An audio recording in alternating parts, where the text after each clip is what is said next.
Hello বন্ধুরা, আজকের আবার চলে এসেছি একটা নতুন ভিডিও নিয়ে। আজকে দেখাবো কিভাবে কেক আমি তৈরি করি। আমার এটা এগলেস কেক, আর আজকে সকালে আমাকে ডেলিভারি দিতে হয়েছে, তো আমি 3 পিস করে নিয়েছি যেরকম স্লাইস করে। তারপরে নিচের পোর্শানে একটু ক্রিম লাগাতে হয়। ক্রিমটা বাড়িতে হুইপ ক্রিম এনে তাকে ব্লেন্ডারের সাহায্যে হুইপ করে নিতে হয়। সামান্য একটু চিনি দিতে হয়, আর যদি মিষ্টি থাকে তাহলে না দিলেও চলবে। এবারে কি ফ্লেভার হবে সেই ফ্লেভারটা দিতে হয়। আমি মিডল পোর্শনটা নিচে দিই, তারপরে আপার পোর্শনটা যেটা ওপরে টপ থাকে সেই পোর্শনটা মিডিলে দিই, আর যেটা লোয়ার পোর্শন থাকে মানে নিচে যে পোর্শনটা থাকে সেটা আমি ওপরে দিই। দিয়ে আমি কেকের ভিতরে স্টাফিং করি, ক্রাশ দিই, চকো চিপস দিই, এগুলো দিয়ে আর ফ্লেভার কী হবে সেটার উপর ডিপেন্ড করে আমি সব কিছু সাজাই। কলকাতাতেও আমার এই কেকের বিজনেসটা ছিল, কেক বানাতাম, আর খুব মনে পড়ে সবাই অনেক অনেক ভালোবাসা দিত। অনেক সুদূর 7 সমুদ্র 13 নদী পার চলে এসেছি সবাইকে ছেড়ে, সব স্টুডেন্টসদের ছেড়ে।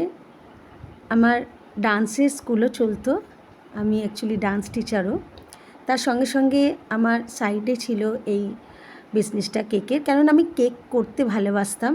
আমি যা কিছু শিখেছি সব ভালোবেসেই শিখেছি, আজ সেগুলো কাজে লাগছে।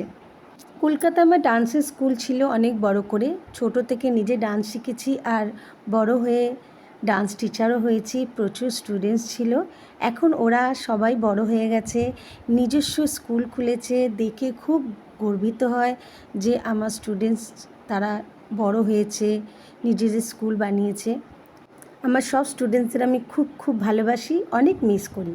যাই হোক, কথা বলতে বলতে আমি সিমেন্ট্রি করে নিয়েছি প্যালেট নাইফের সাহায্যে।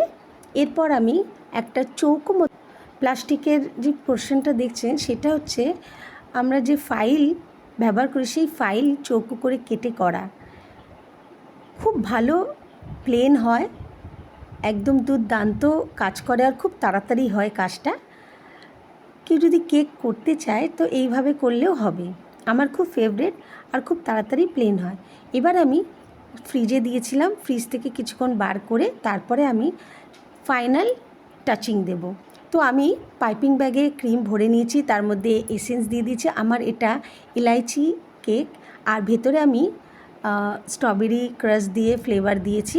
আমি একটু নতুন ধরনের ফ্লেভার পছন্দ করি, আর যারা নেয় তারা ভালো তো বলেই, খুব ভালোবাসে, সেকেন্ড টাইম অর্ডারও দেয়। তো আমি এলাইচি দিয়ে বাইরে ক্রিমটা ইউজ করেছি, যে হুইপ ক্রিমটা ব্যবহার করেছি তাতে এলাইচি ফ্লেভার দিয়েছি, আর ভেতরে আমি দিয়েছি স্ট্রবেরি। যাই হোক, তার সঙ্গে চকলেটের ফ্লেভারও আছে ভেতরে স্টাফিংয়ে। তো আমার দেখুন ওই পোর্শনটা করে তার উপর আমি প্লেন করে নিয়েছি পুরোটাই। যেমন আমরা ঘর করি, প্রথমে আমরা প্লাস্টার করি, তো সেই সিমেন্ট্রি প্রথমে যেটা করছি সেটা হলো প্লাস্টার, আর তারপরে আমরা কি করি পুট্টি। সেই পুট্টিটাই হলো এটা প্লেন করার জন্যে, একদম হোয়াইট। যেমন পুট্টি করলে একদম প্লেন হয়ে যায়, সুন্দর লাগে ঘর, ঠিক সেরকম কেকটাও এরকম সুন্দর হয়ে যায়। আর একটা কোমের সাহায্যে আমি সাইডের পোর্শনটা করে ফেলেছি। এরপর হালকা কিছুটা হুইপ ক্রিমের মধ্যে পিঙ্ক কালার দিয়ে আমি ডিজাইনটা করে নিচ্ছি। এই দেখুন, এরপরে আমি আবার একবার ঠিক ওই কোমটা দিয়ে চালিয়ে নেব যাতে এটা সুন্দর হয়ে যায় আর দু রকমের কালার হয়। এরপর তো ডিজাইন করে আমি কেকটাকে কমপ্লিট করব। অনেক দূরে চলে আসলেও কলকাতার কথা ভুলি না, খুব মনে পড়ে।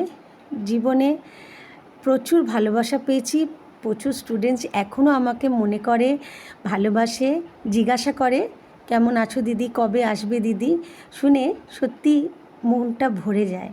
এই দেখুন আমার কেক রেডি হয়ে গেছে, ওপরে পার্লস দিয়ে সাজিয়েছি আর স্টার নজেল দিয়ে ডিজাইন করে দিয়েছি। আজকের মর্নিংয়েই আমাকে 10টার সময় কেকটা অর্ডারে দিতে হয়েছে, তাই সকালবেলাতে উঠেই করে ফেলেছিলাম। কেমন লাগলো বন্ধুরা অবশ্যই জানাবেন। আর সব স্টুডেন্টস আর আমার ভালোবাসার সবাইকেই জানাই যে আমি কাউকেই ভুলিনি, সবার সব কিছু আমার মনে আছে। সবাইকে আমি অনেক ভালোবাসি আর অনেক মিস করি। যাব, যখন কলকাতায় যাব সবার সঙ্গে দেখা করব। আমাকে যারা ভালোবাসে তাদের আমি অন্তরে স্থান দিই। অন্য একদিন এখানকার এই গল্প শোনাবো। এখানের কালচার, এখানের খাওয়া দাওয়া সবই আলাদা। অন্য আরেকদিন আসবো যখন নতুন ভিডিও নিয়ে, তখন শোনাবো। আমার ডেলিভারি দেওয়ার জন্যে কেক রেডি, বক্সিং করে নিয়েছি। ওকে, আজকের মতন এইটুখানি, টাটা।